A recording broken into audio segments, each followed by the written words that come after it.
But let's move on a little bit now. Okay, now we're married, and let's talk about how we're doing We're doing marriage God's way. We're doing well, I'm a submissive housewife. That's the whole idea of my spouse wife channel here.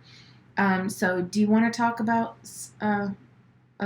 being a submissive housewife and how that is making a happy marriage? Or Well, the Bible, whether you believe in God or not, or you believe the Bible was inspired by God or not, which it totally was, and we know that. But either way, Amen. all the advice in it is a blueprint for life. If someone doesn't believe in God, let's say they don't, and they just live by the Bible, well, their life's going to be good no matter what. Because all the advice in there tells you how to have a good life, a good marriage, a good relationship, good work ethic. Everything's in there. No matter what country you're in, what walk of life you come from, it's a guide. It's the perfect guide. Amen. And so when we got married, ooh, I love that. we got married after 20 days of knowing each other. We really didn't know each other.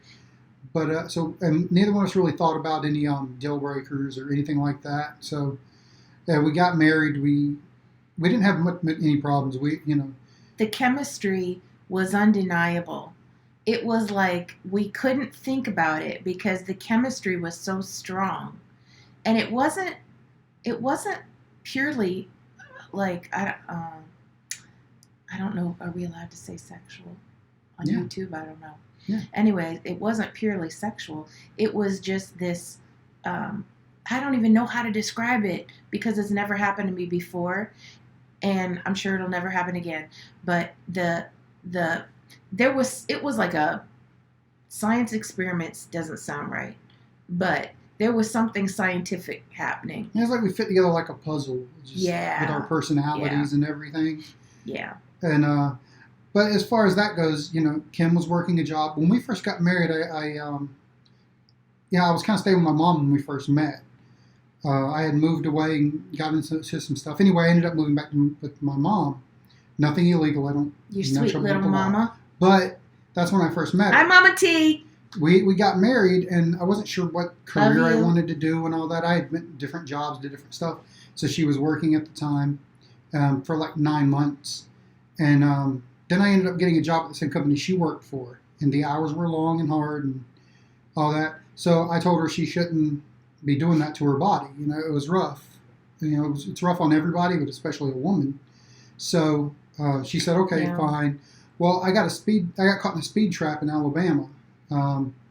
They kind of had the sign hidden, so I didn't know the speed dropped. Anyway, they pulled me over, gave me a ticket. It was nothing major, my first ever speeding ticket.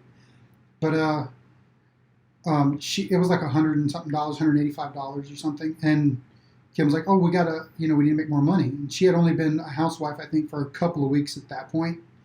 And so we were shorthanded at the job. She had just quit. And the boss called her and asked her, you want to take a run, just come back out for one run because we need the driver. And she told me. Wasn't I just taking a break, though, to let my body heal?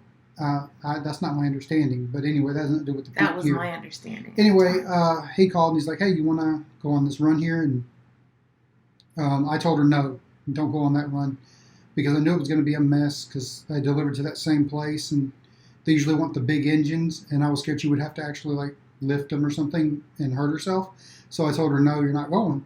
And she goes, well, I want to go. Plus we got this ticket and all this stuff. And she kept on. So I was like, fine. I remember I don't like saying, it. I don't agree God's with it. not I said, going to you're let going to get anything hurt. bad happen to me because I'm doing this with good intentions. Yeah, and I learned a lesson about good intentions not meaning anything. And honestly, I hate to say this, but it's true. I'm never wrong. That's my wife. Anything I say is going to happen happens 100% of the time. But anyway. I'm going to challenge you because I don't think you hate to say that. Okay. But anyway. I think you enjoy saying that. I didn't think it was a great idea. He's right. I didn't like any of that. But she went on it anyway. And that night's when she broke her neck lifting I believe it was a 502. 502 engine. She had to lift it over the wheel well, which I've had to do. It's heavy, and women shouldn't try it. She did it. She actually got it over it. I don't know how I did it. But in doing that, she broke her neck. She didn't know it was broken. It was her neck was all sore and all that for a good long while. And so she got off that run and she was home. And a little while later, we found out she broke her neck and was going to need surgery. So, it was a good thing we decided on the housewife thing anyway, because we were going to do it biblically. He had decided on the housewife thing. I decided on it. I did not want to quit the job. Yeah, I had been hurt on the job before, but, you get a little rehab, and then you just go back to work. That's what I wanted to do. She thought she would heal from her broken neck and be able to go back to work. I thought I would heal, and I'd go back to work. Yeah, I told her that that's not how it works. I really liked that job. She didn't think it would, she didn't think it would amount to anything, and yeah. it was, it's life changing. And I tried to tell her that, but she didn't want to hear that. Because I had broken my back before, and I was paralyzed then, but they put me back together. So I thought this time, well, they'll put me back together again, and I'll be fine, and I'll work another 12 years till I break something else. But that was not the case. We decided to go straight with the traditional marriage gender roles, which is what I always wanted anyway. We just didn't discuss it before we were married, but that's what I wanted anyway. So we were kind of forced into jumping into that, and Kim felt bad about it at first. It wasn't what she wanted to do at first, because of her coping mechanism was working, workaholic, until I was too tired to think. But she had to. She couldn't do that anymore, so she started studying on some things like mindfulness, which is very important. It helps a lot. And, over the years since that happened, like 8 years or so since that happened, she's really, healed a lot. And pretty much on her own. She went to a few psychiatrists, but she would only go for a couple of times. He's talking about the healing. Mental healing. So. Yeah, she would go to a couple psychiatrists, but she didn't trust them, didn't want to work with them, didn't want to talk about stuff. And every one of them, she ended up bringing me. Like after a few sessions, she's like, I want my husband here. Just to be clear, it was from the childhood trauma. It was from childhood trauma. It wasn't anything not that our marriage trauma. So anyway, I'd go in He's with an her, angel. and she would, and she'd always just give it up because, talking about stuff usually helps, but it doesn't always help. Some people are better not talking about it, and I think I'm one of those. She's one people. of those. She does much better when she doesn't have to go in depth to anything, and she can just use mindfulness and spirituality, talking to God and all. And but honey, let's talk about the submissive housewife. That's what I'm trying to get to. Okay. I focus on building around her like a bubble. I call it the princess bubble, where nothing outside can influence her in her home, and nobody can mess with her. And if anybody tries, then we're going to cut them off and not talk to them until we're ready to talk to them and work it all out. Just kind of put a little protective bubble. It's not like anybody's out to get me. No, I'm just a serious empath.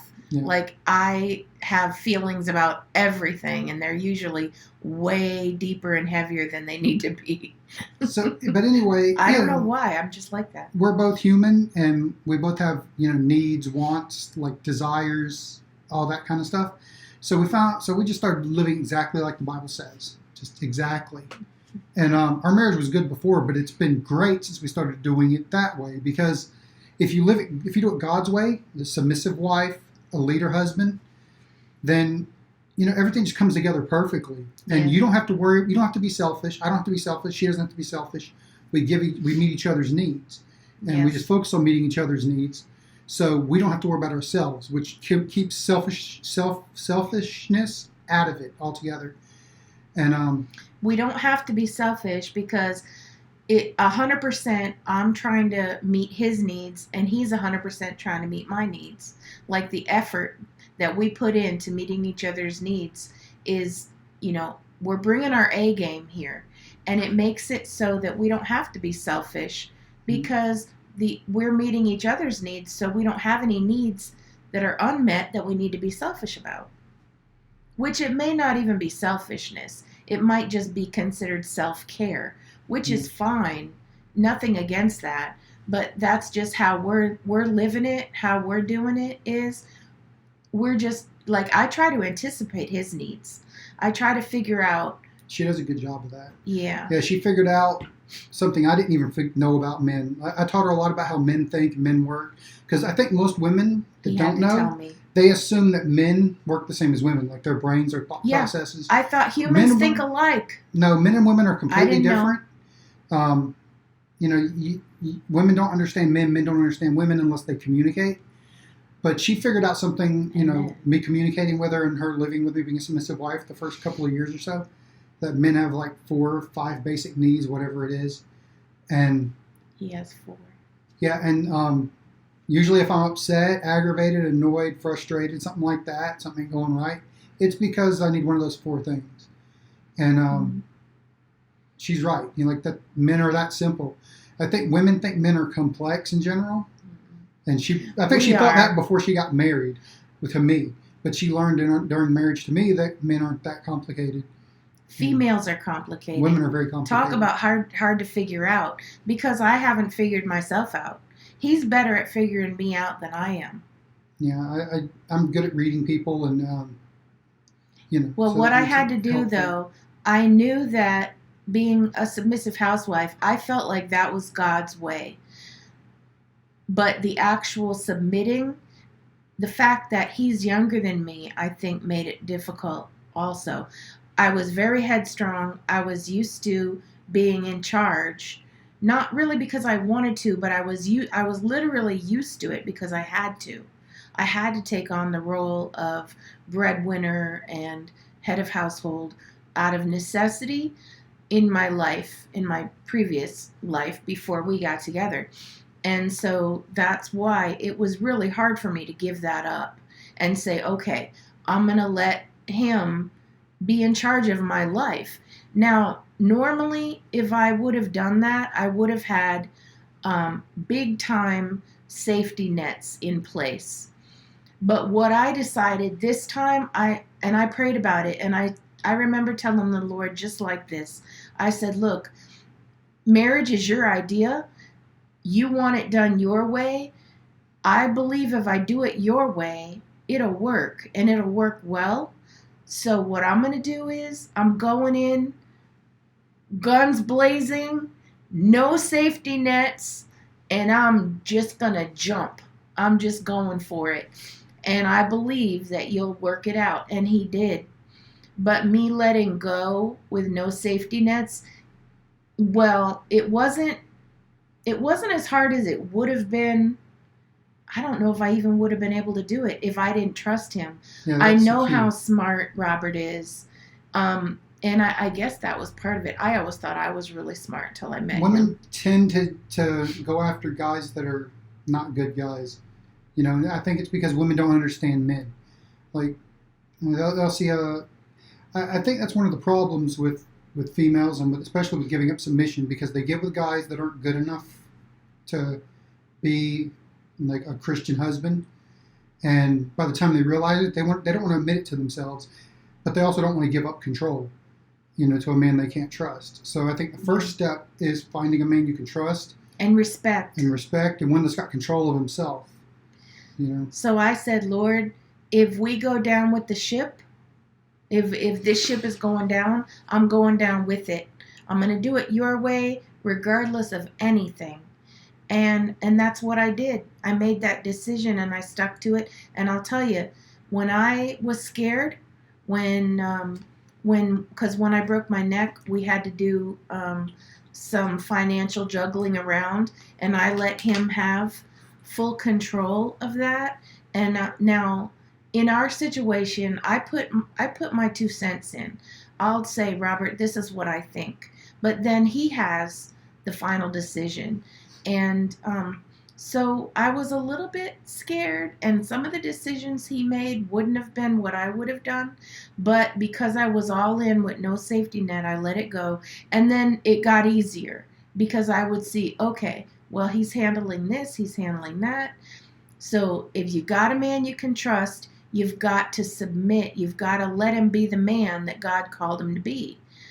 God didn't call men to be up under the woman and the woman calling the shots. I honestly believe that that's the truth. No marriage like that would work out. And this 50-50 thing. 50-50 is not. I don't even know where that came from. Who thought that up? That's malarkey. Feminists. It doesn't work. Don't be a feminist. Those are not good people. There's nothing good about feminism. First wave feminism was fine, like right to vote and all that stuff. That's all really good. Second and third wave feminism, women should act like men and all that stuff. It's not good, and it's what's rotting away our culture. It is. So, I think we should wrap it up there. What do you think? You have anything else you want to add? I don't think so. Okay. We don't want to keep you too long. And so, here ends our video. And I want to say, if you all have any questions or anything, because the main part of my channel is about being a submissive housewife. That's that's my jam. That's how I roll. That's what I say. So if you have any questions that you think that we can answer more clearly for you, leave them in the comments below. I'm going to have my guest star here again in the future, I'm sure. And thank you, honey. Thank you. I love you. He's so sweet. He's such an angel. And ain't he cute? He's too cute. Anyways, all right. We'll let you go. God bless and take care.